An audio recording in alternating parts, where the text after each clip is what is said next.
Would I be the asshole for refusing to raise my husband's affair children now that he and the woman he cheated with passed away? My 45 female husband of 23 years had an affair with a 20-year-old girl since 2020. I found out this year when his affair partner gave birth to twin boys in March. Obviously, we were going to divorce. We've been hashing things out since. It's been a lengthy process due to some properties in common, and we needed to get an accountant since he used the shared account for his affair. Finally, things seemed to be getting close to the end when both my husband and the woman he cheated with were killed in a car crash. By some miracle, the twin babies were not harmed in the crash. Now they are orphaned, and neither set of grandparents can take them in permanently. My husband's parents are both in assisted living, he has no siblings, and the only aunt that could take them refuses. She's been child-free her whole life. On the woman's side, I'm not sure the details in full, but her parents are also not able to be involved long-term, and the one sister she has lives overseas. Since we were still married and he had not updated his will, all his assets are set to pass to me and our 2 children. I'm not callous enough to leave those babies with nothing, so I agreed to let whoever is the legal guardian have the remaining balance in the shared account, about $25,000 in savings. The issue is that no one wants to take them in. Now my in-laws are pressuring me to take them in and raise them. But the issue is, I don't want to. At all. I wouldn't love them, and I don't want to be the evil stepmother. But I know a big part of me will always have a level of resentment towards them. I will probably favor my own children. It's not their fault, but I truly loved my husband, and I thought we were happy before I found out about the affair. We have 2 daughters, 14 and 16. Obviously, we had disagreements, but never insulted each other's before. Then I found out about the affair, and he began calling me names and blaming me for his cheating. He became abusive and even tried to kick me out of the house, my childhood home that is not shared property for the record. I'm also raising teenagers alone now. I don't have the energy to raise babies anymore. My daughters hate their baby brothers. I tried to get them to spend time with their dad as we were divorcing, but they refused. Since this all was found out because of the babies, there really wasn't a way to sugarcoat the situation, and they are also too old to really get away with it. Most of my friends agree that it's not my place to care for those children, but my in-laws, the affair woman's parents, and my mother want me to raise them. I know my mom is just having grandkids fever, but it hurts to not have her support. I have to make a decision by next week, or the boys will be going into foster care. At the moment, they are temporarily placed with their maternal grandparents. I feel horrible, but I am very sure that I can't take them in. Would I be the asshole if I refuse to take them in? Small update. Hey everyone, this blew up far more than I thought, and I appreciate the well wishes for my girls, the boys, and myself. Also for the amount of lovely people offering to see about giving the twins a good home. I might not be their mother, but it does touch me and makes me glad that there is good people out there. After thinking carefully and speaking to my lawyer, reading responses, doing research, etc., I plan to speak to the grandparents tomorrow and refuse to take legal guardianship of the boys. I will let them know of the usernames of people that offered meeting for private adoptions or fostering, but my daughters are my priority. It will be up to the twins' grandparents to decide if they will proceed with adoption, keep them, or turn them to the state. I wish I had the mental capacity to be the person to do this, but I have 2 girls that are going through a lot and they need my full attention. I'll also be talking to the lawyers to figure out if the boys have any inheritance claim properly. If they do, I'll separate it and leave it to the lawyers to do what they need to do for them to have access when it's best. If they don't, I'll find a way to ensure they have access to the $25,000 that I was going to give them since the beginning. I won't do more, however. My moral compass might be biased, but I don't believe that I'm obligated neither morally nor legally to do more than what the word of law says. I can't help everyone, and I shouldn't have to. I have 2 girls that lost their father, 2 girls that need therapy, 2 girls just about to get to college. They've gone through enough without seeing their mother favor the children of their father's mistress. Second update. Hey everyone. So as I said 2 nights ago, I went yesterday to speak to the twins' grandparents. I explained my position and refused to take guardianship of the boys. My mother-in-law almost slapped me when I said that, but thankfully this was all done in a public place and my father-in-law stopped her. The maternal grandparents kept pleading for me to raise them since they didn't want to lose them. I kept saying no, and when they called me selfish, I lost it. I told them to their face the only selfish people in this mess were them and their son and daughter.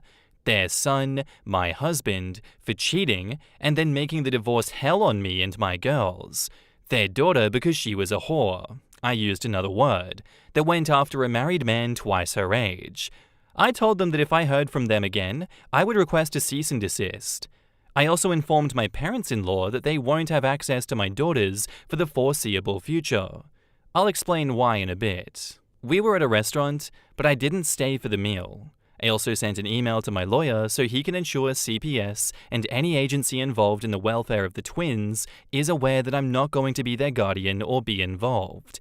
Then I sent an email to my in-laws with all the usernames and websites from people here in Reddit that have offered to do interviews for the twins' adoption. I won't be involved beyond this point, so please, as lovely as it is, I can't help you if you're interested in the boys. Yesterday was the end of my involvement. As for why my in-laws won't see my girls, I spoke to my daughters and decided to find out more about their thoughts before I went to meet their grandparents. My youngest refused to speak to me, which I found very out of place for her. My eldest then asked for just the two of us to speak. And that's when she explained that my in-laws have been going on about how the girls need to get ready to go to public school instead of their private school, and to get jobs right out of high school, since I will have to provide the twins with private schooling and college money. Apparently, they were also told to start moving their stuff to share a room. My girls have separate rooms, since the twins need more space. This was not known to me, mostly because that would never happen. Apparently, my in-laws have been basically bullying the girls because the babies take priority. Yeah, that's not happening. I told the girls that their grandparents have no say in where they go to school, their college funds, or how the rooms are set in our house. Also, that I do agree they could use a part-time job during college and maybe a scholarship, but their tuition will be paid. I told them not to blame the babies for the stupidity of the adults. They told me they understand, but they still don't want to interact with their brothers for now.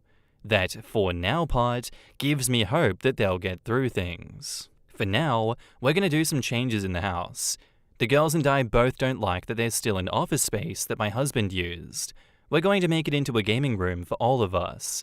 I plan to take down some pictures that have my husband in them and put them in albums for the girls.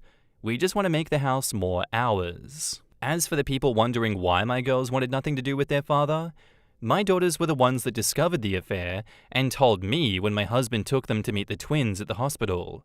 He had asked them to keep it secret, but my girls told me. After that, my husband began treating them horribly too.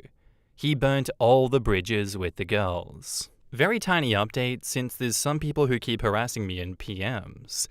I spoke to a lawyer on Monday. The boys have no inheritance claim until a DNA test is done. After that, their only claim is against my in-laws. The shared account is not considered my husband's individual property, so it is mine. Same with the lake house. Since he had a personal savings account and a life insurance, which went to his parents, that will be the only things the boys could claim. Obviously, this can be changed if it goes to trial, but the lawyer told me with how little my husband left my girls and I, there is very little chance that a judge will demand our assets. The lawyer also recommended me to completely end the idea of sharing any money with the boys. That could be used against me to claim that I'm taking fiscal responsibility for them and should be considered to be their guardian.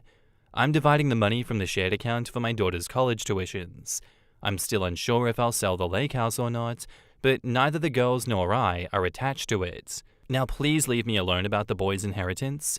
Sad as it is, my husband messed everything up for his children. I'm not responsible for them, nor do I have to sacrifice my assets to set them up for a better life. Another update. There's some good news and some annoying news.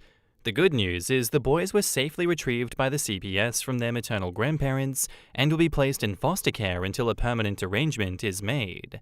I found out when it happened since their grandparents and my mother came to scream at me at work. In all honesty, I'm glad this happened at work and not at home. It made me consider moving, since I don't want my daughters exposed to any of this. An annoyance I had very soon after was getting called about my inquiries into fostering and adopting.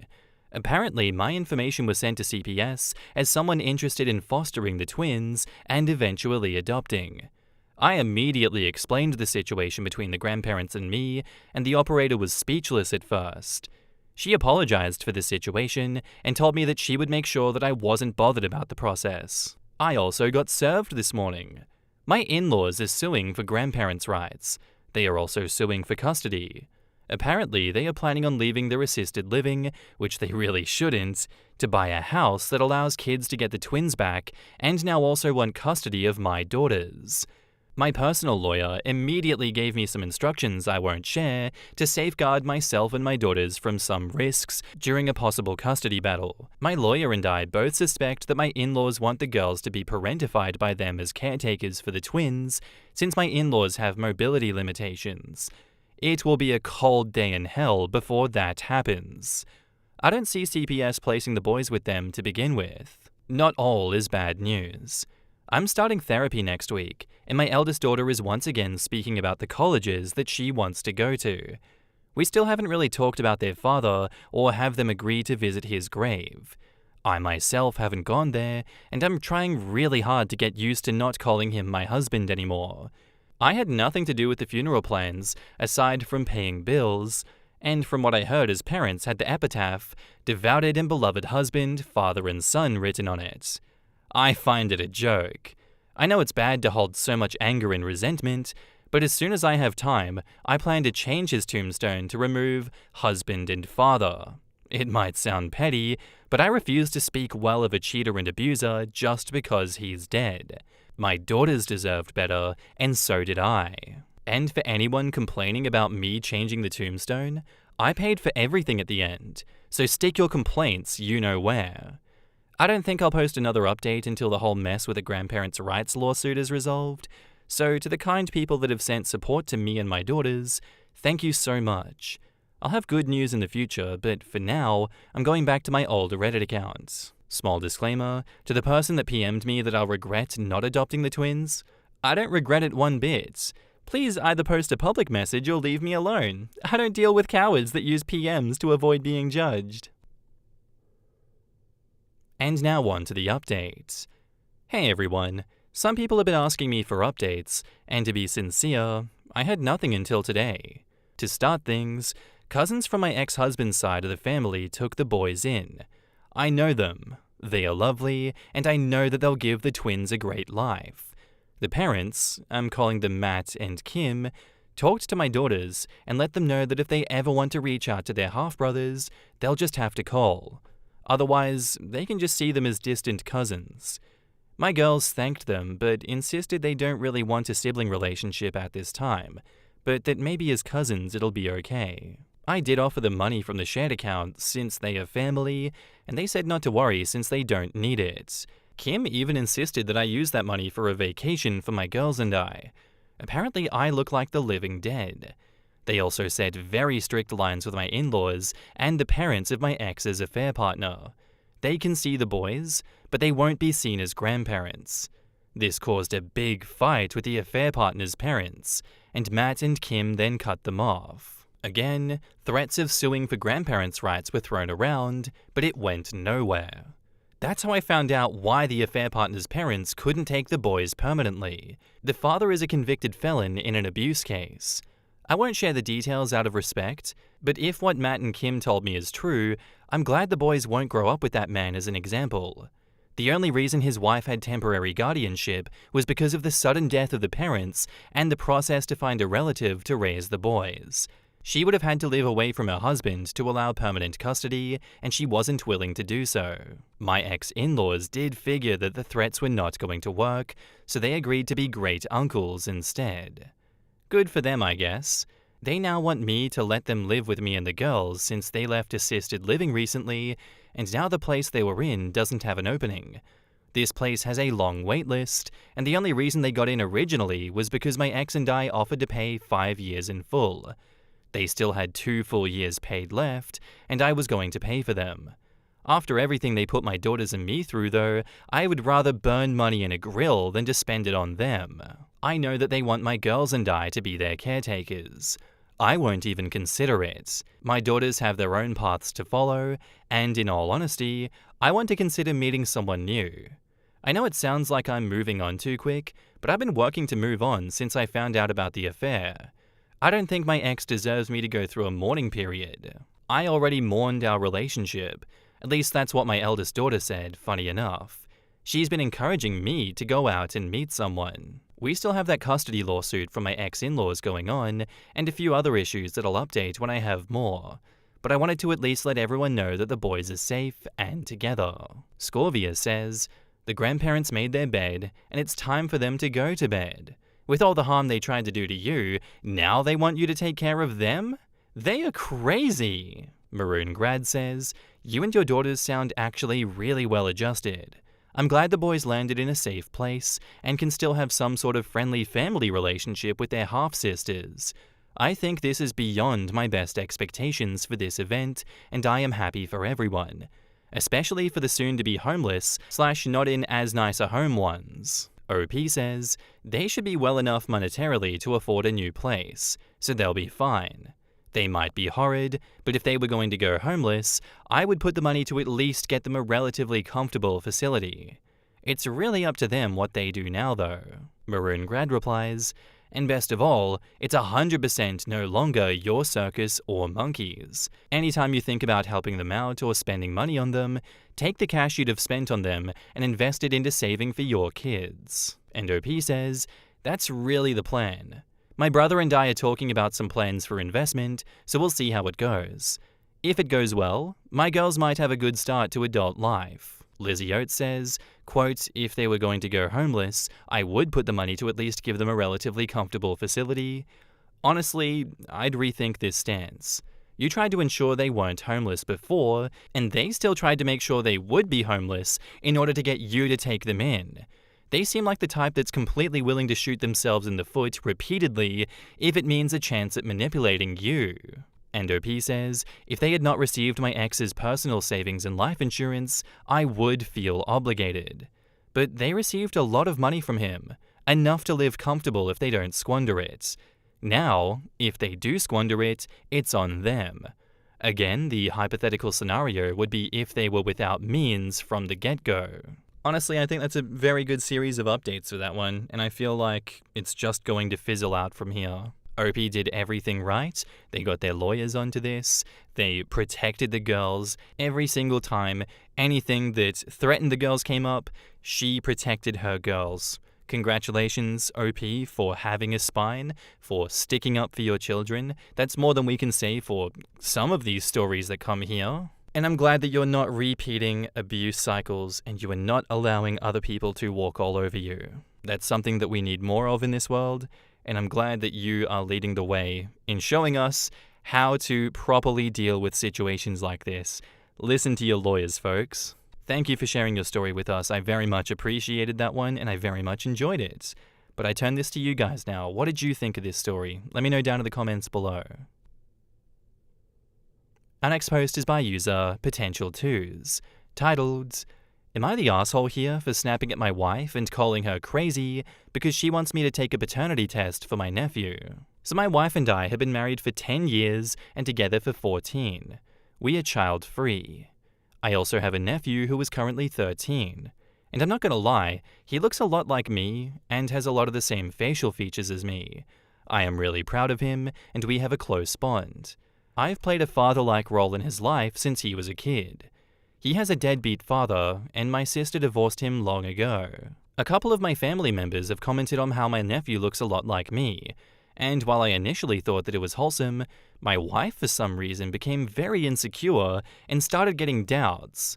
She was questioning why I needed to play such a prominent role in my nephew's life, why my nephew had autism, etc. Why he has autism? Are you implying that OP gave the child autism because it's his son? Genuinely, what is wrong with your wife That's a disgusting insinuation to make. The insinuation just became weird and made me uncomfortable. I do agree that my sister has played some part of my wife's insecurities because of her dry humor. During family gatherings, my sister jokes a lot about how wholesome it is that her son looks like me and that she couldn't be happier. It's obviously a joke, but I spoke to my sister and asked if she could tone it down a bit because it was making my wife a bit crazy. However, last night, my wife asked if I could take a paternity test just for her peace of mind. That's when I finally snapped and called her crazy and that marrying her was the biggest mistake of my life.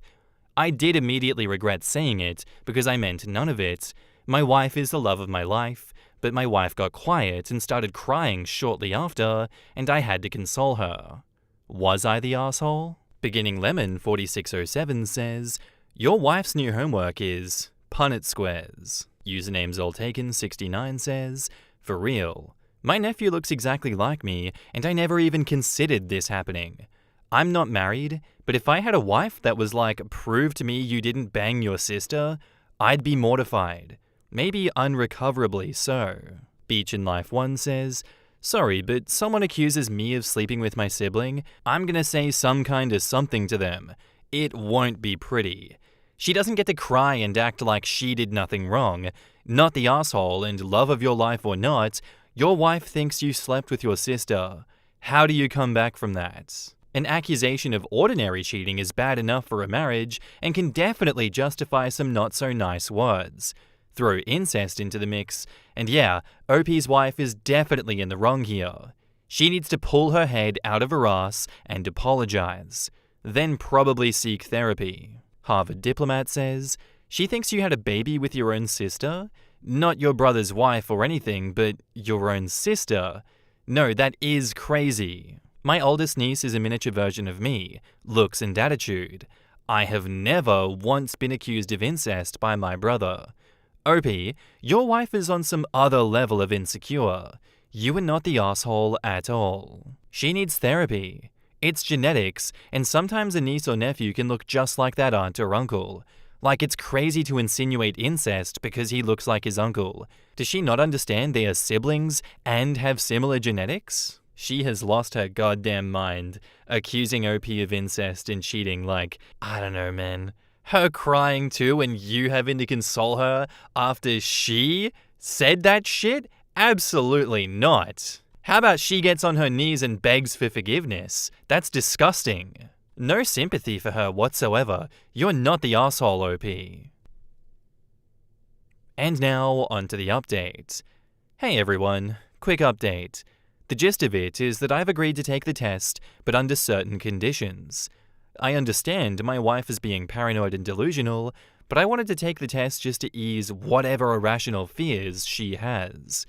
Sometimes these fears have no logic, and I too have had some irrational fears before, and there was no logic in them. I spoke to my sister about it today, and she was obviously pretty angry at my wife. However, my sister and I discussed it at length, and she agreed to the test under certain conditions. I spoke to my wife after, and told her that I would take the test under some conditions. My wife was very happy that I had agreed to take the test, and I then told her the conditions. The first condition being that she had to stop these insinuations immediately. My wife immediately agreed to it. The second condition being that there were going to be no more arguments on me spending time with my sister and nephew. My wife and I have had some arguments over the years where she asks why I spend so much time at their house. My wife agreed to the condition, although she took some time to think about it. The third and final condition was that I had liberty to go on vacations with my sister and my nephew without my wife being there. I told my wife up front that my sister doesn't want her to come on these vacations anymore. My wife was a bit more hesitant on this, but she ultimately agreed to it. That's probably my final update. Thanks everyone for the advice. J7488 says, "Honestly, if I agreed to take the paternity test, the results will come with divorce papers." Hella Shell says, "I thought it was going to be under the condition that she got a psych doctor immediately. This will clearly resolve everything." Sarcasm. "I give her 1 month before she claims you lied about the results, or it's a false negative." The thing is, the test is going to show they're genetically linked because he is the kid's uncle. And that alone might be enough for her to be convinced that he is the father, even when the percentages don't line up. This isn't a mentally stable person that he's dealing with. Therapy should have been one of the conditions. Kiki Jane says, I have to be honest that I can't believe he even wants to be with his wife anymore. I don't care how much he loves her, I love my husband dearly, but if he ever did what she is doing now, I would instantly be over him. Like, for real. It is disgusting, ridiculous, and just makes her look incredibly stupid on top of it. I'd be livid. Agoraphobe961 says, lol, dude, it's not gonna matter what the test says. Your wife has an irrational delusion in her head and will go through whatever mental gymnastics she needs to justify it. The test is not going to help. If anything, it's going to get worse, especially based on the conditions that you set. OP says, I told my sister this, but if it doesn't work, I'm going to look into divorce. OK Finger says, save the money for the DNA test and just spend it on the lawyers. Your wife thinks that you are incestual, and on top of that, you don't practice safe incest. I don't know how you move past that. Yeah, given the conditions here, I absolutely condone immediate divorce. The wife does not deserve to have these delusions humoured. She does not deserve any ounce of empathy for OP for her grand delusions of incest leading to an incest baby. Disgusting. No. We should not be giving people like this the time of day, because giving them any amount of space, any leeway, you open the door for them, you give them centimeters of space, right? They will take kilometers from you. And they will justify their grand delusions in that you allowed them to start the process of investigating their delusions. So you were enabling them and you agreed with them. Don't waste your time. Divorce these people and run. Anyway, guys, that's where I'm going to end today's episode. I do hope you enjoyed. If you did, let me know what you thought of it down below. And for the big Marky fans, I see you. I know you stay to the end to listen to these. If you saw it on stream as well, when I was streaming, I always do it at the start of those streams, but I started that new channel that I was talking about, and I'm sure a lot of you don't know what I'm talking about. Basically, just making a YouTube Shorts channel every day, I'm hoping. I put up one video a day on there, where I just tell random stories or random facts. So it's called Marky Facts. You should be able to find it on screen. I'll put it in the description as well. I'll put it in the comments. If you could, I'd love if you just go on there, watch all my videos, subscribe, and help push me into the algorithm a little bit. Anyway, thanks for listening. I'll see you in the next episode. Bye.